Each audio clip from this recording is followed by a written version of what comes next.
एक दिन एक जंगल में एक बुलबुल और एक भालू दोस्त बन गए। वो दोनों बहुत ही अच्छे और पक्के दोस्त बन गए।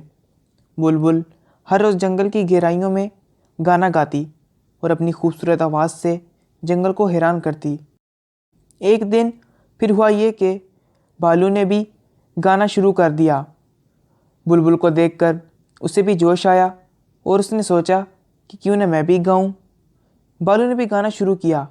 बुलबुल ने हैरान होकर भालू से पूछा, भालू भाई, तुम भी गाना गा सकते हो? भालू ने हंसते हुए जवाब दिया, हाँ बुलबुल भाई, हर कोई गाना गा सकता है। ये ज़िंदगी हमें खुशियों से भर देती है। दोनों का दोस्ती का रिश्ता दिन ब दिन मजबूत होता गया।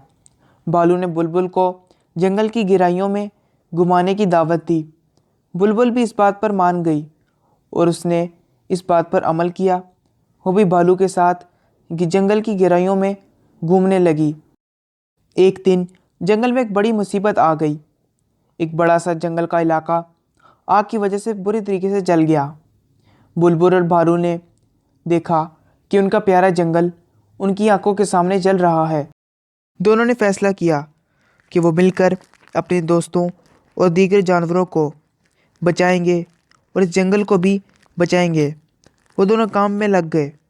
भालू ने अपने मजबूत हाथों से जंगल में जलती हुई लकड़ियों को इधर उधर किया और बुलबुल ने अपने छोटे छोटे पंखों से हवा देकर आग बुझाने की कोशिश की।